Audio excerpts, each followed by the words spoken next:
பரிசுத்த ஆவியே, என் ஆன்மாவின் ஆன்மாவே, உம்மை ஆராதனை செய்கின்றேன்.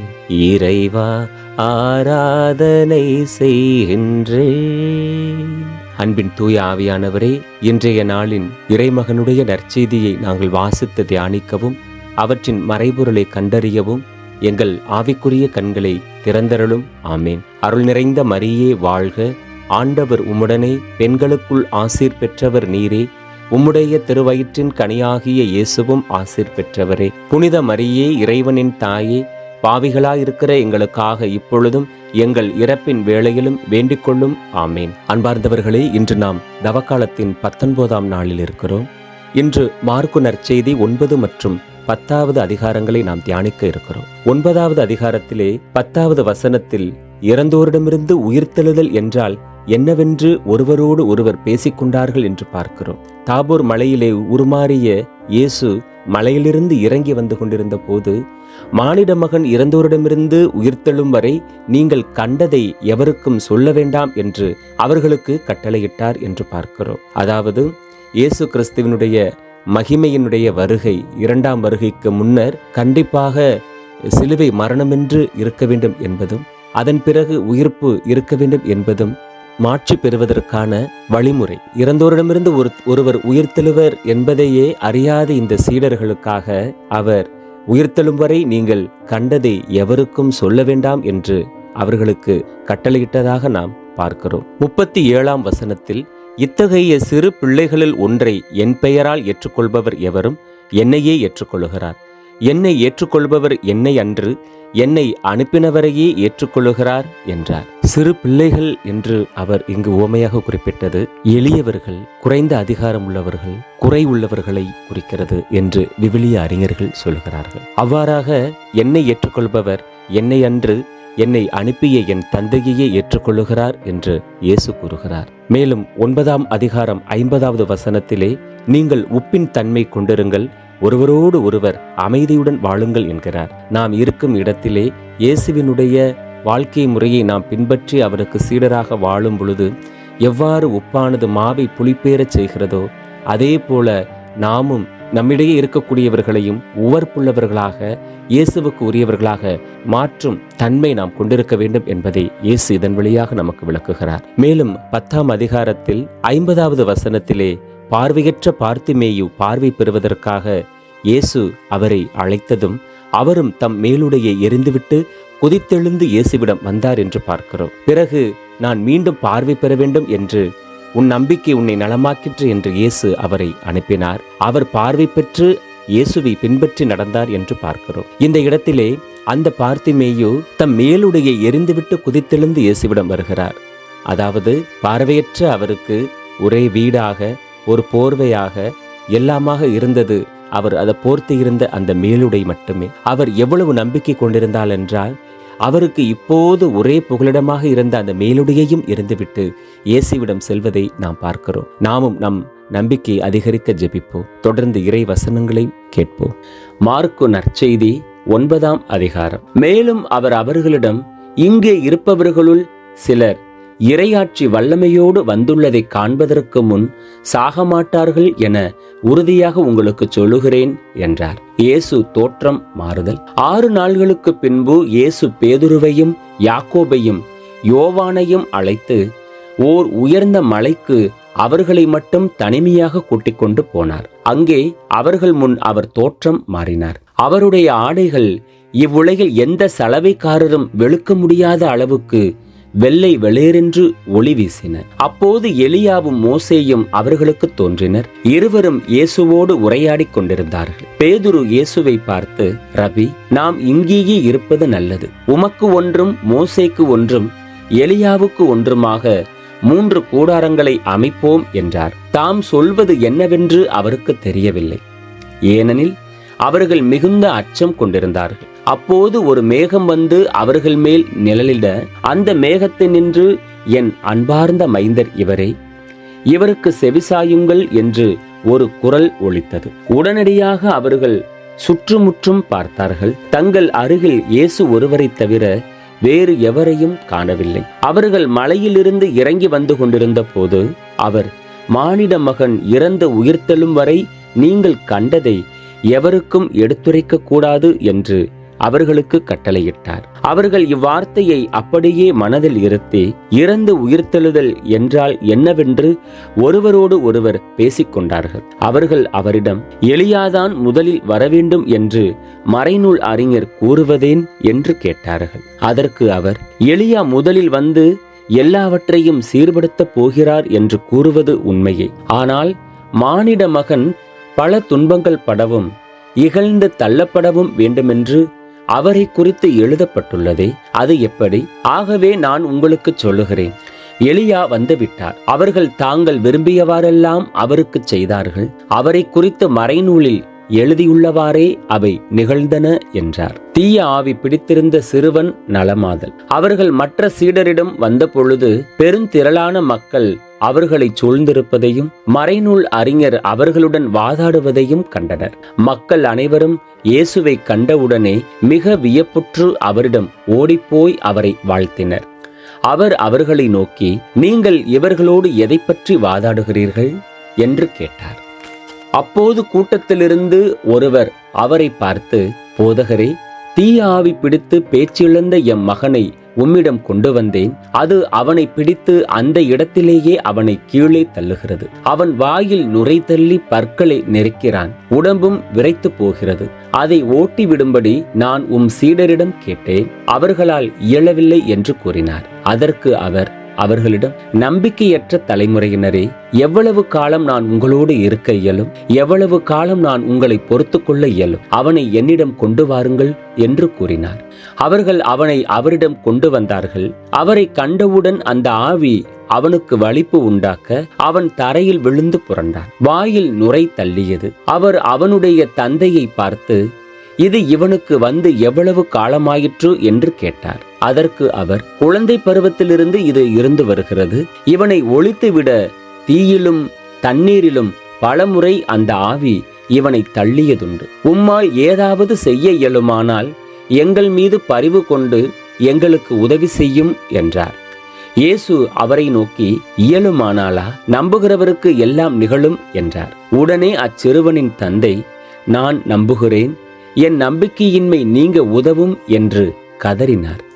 அப்போது மக்கள் கூட்டம் தம்மிடம் ஓடி வருவதை இயேசு கண்டு அந்த தீய ஆவியை அதட்டி, ஊமை செவிட்டு ஆவியே, உனக்கு கட்டளையிடுகிறேன், இவனை விட்டு போ, இனி இவனுள் நுழையாதே என்றார். அது அலறி அவனுக்கு மிகுந்த வலிப்பு உண்டாக்கி வெளியேறியது. அச்சிறுவன் செத்தவன் போலானான். ஆகவே அவர்களுள் பலர், அவன் இறந்துவிட்டான் என்றனர். இயேசு அவன் கையை பிடித்து தூக்கிவிட்டார். அவனும் எழுந்தான். அவர் வீட்டில் நுழைந்ததும் அவருடைய சீடர் அவரிடம் தனிமையாக வந்து, அதை ஏன் எங்களால் ஓட்ட இயலவில்லை என்று கேட்டனர். அதற்கு அவர், இவ்வகை பேய் இறை வேண்டலினாலும் நோன்பினாலும் அன்றி வேறு எதனாலும் வெளியேறாது என்றார்.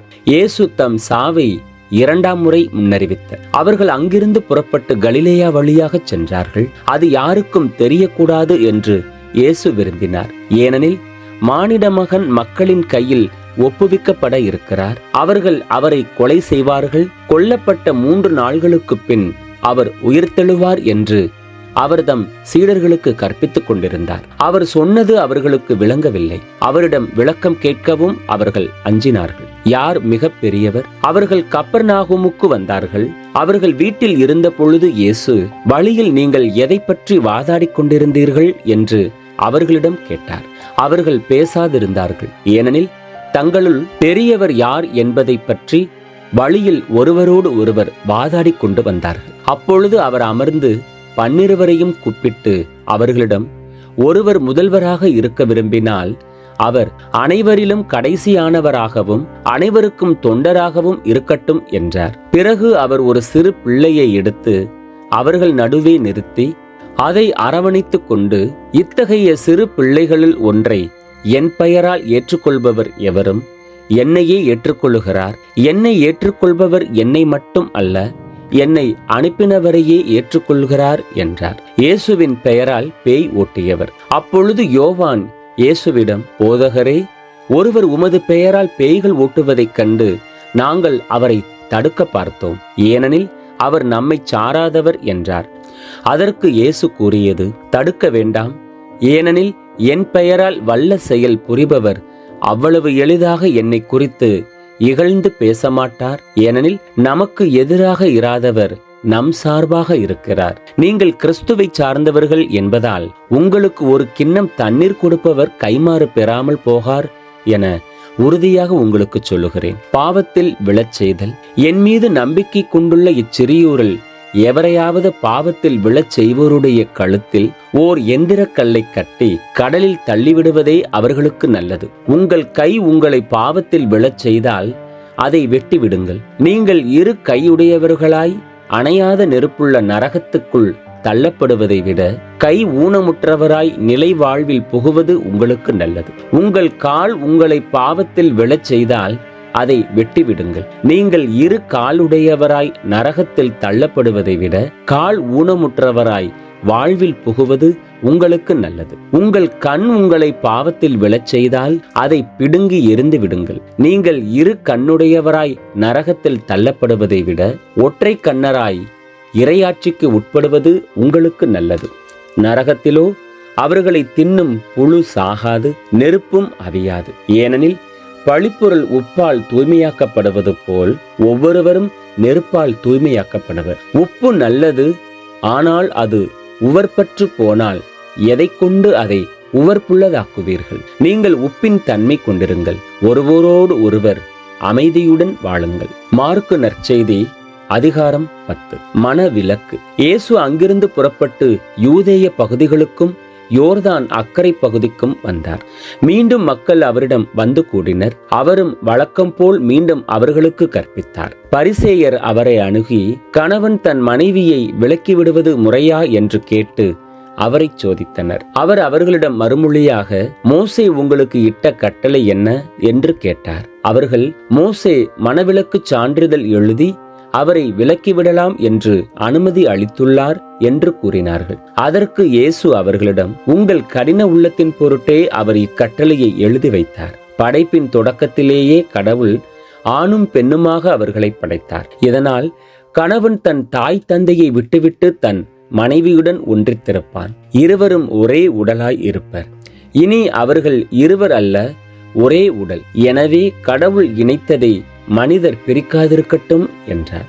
பின்னர் வீட்டில் இதை பற்றி மீண்டும் சீடர் அவரை கேட்டனர். இயேசு அவர்களை நோக்கி, தன் மனைவியை விலக்கிவிட்டு வேறொரு பெண்ணை மணப்பவன் எவனும் அவருக்கு எதிராக விபச்சாரம் செய்கிறான். தன் கணவரை விலக்கிவிட்டு வேறொருவரை மணக்கும் எவளும் விபச்சாரம் செய்கிறாள் என்றார். சிறு பிள்ளைகளுக்கு ஆசி வழங்குதல். சிறு பிள்ளைகளை இயேசு தொட வேண்டுமென்று அவர்களை சிலர் அவரிடம் கொண்டு வந்தனர். சீடரோ அவர்களை அதட்டினர். இயேசு இதைக் கண்டு கோபம் கொண்டு, சிறு பிள்ளைகளை என்னிடம் வரவிடுங்கள், அவர்களை தடுக்காதீர்கள், ஏனெனில் இறையாட்சி இத்தகையோருக்கு உரியது.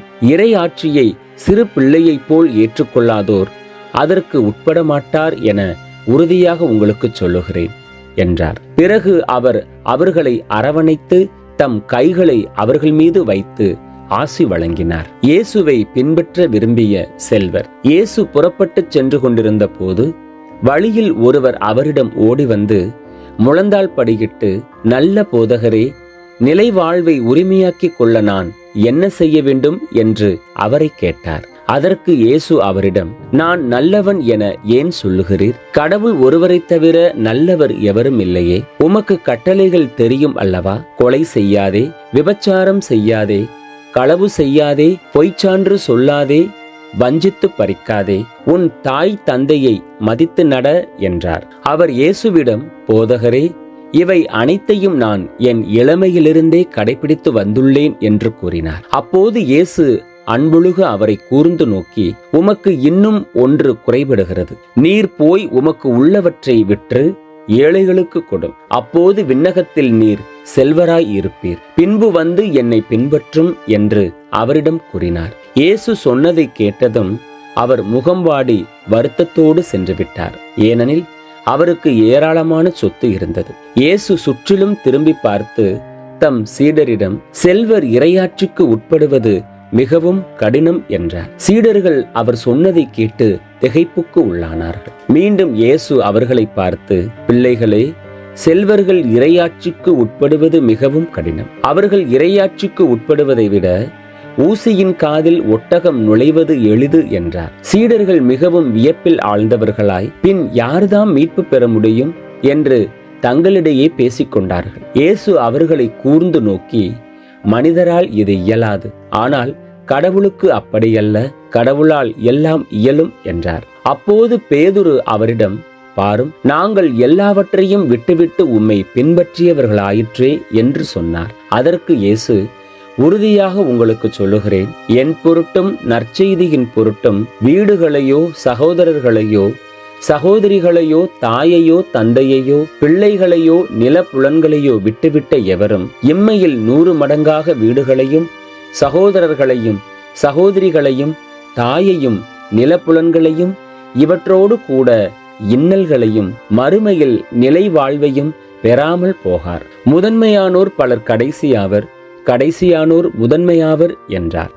இயேசு தம் சாவை 3ஆம் முறை முன்னறிவித்தல். அவர்கள் எருசலேமுக்கு போகும் வழியில் சென்று கொண்டிருந்தார்கள். இயேசு அவர்களுக்கு முன் போய்க் கொண்டிருந்தார். சீடர் திகைப்புற்றிருக்க அவரை பின்பற்றிய ஏனையோர் அச்சம் கொண்டிருந்தனர். அவர் மீண்டும் 12 அழைத்து தமக்கு நிகழவிருப்பவற்றை குறித்து பேசத் தொடங்கினார். அவர், இப்பொழுது நாம் எருசலேமுக்கு செல்லுகிறோம். மானிட மகன் தலைமை குருக்களிடமும் மறைநூல் அறிஞர்களிடமும் ஒப்புவிக்கப்படுவர். அவர்கள் அவருக்கு மரண தண்டனை விதித்து அவரை பிற இனத்தவரிடம் ஒப்புவிப்பார்கள். அவர்கள் ஏளனம் செய்து அவர் மீது துப்பி சாட்டையால் அடித்து அவரை கொலை செய்வார்கள். 3 நாள்களுக்கு பின் அவர் உயிர்த்தெழுவார் என்று அவர்களிடம் கூறினார். செபதேயுவின் மக்களது வேண்டுகோள். செபதேயுவின் மக்கள் யாக்கோபும் யோவானும் அவரை அணுகிச் சென்று அவரிடம், போதகரே, நாங்கள் கேட்பது நீர் எங்களுக்கு செய்ய வேண்டும் என விரும்புகிறோம் என்றார்கள். அவர் அவர்களிடம், நான் என்ன செய்ய வேண்டும் என்று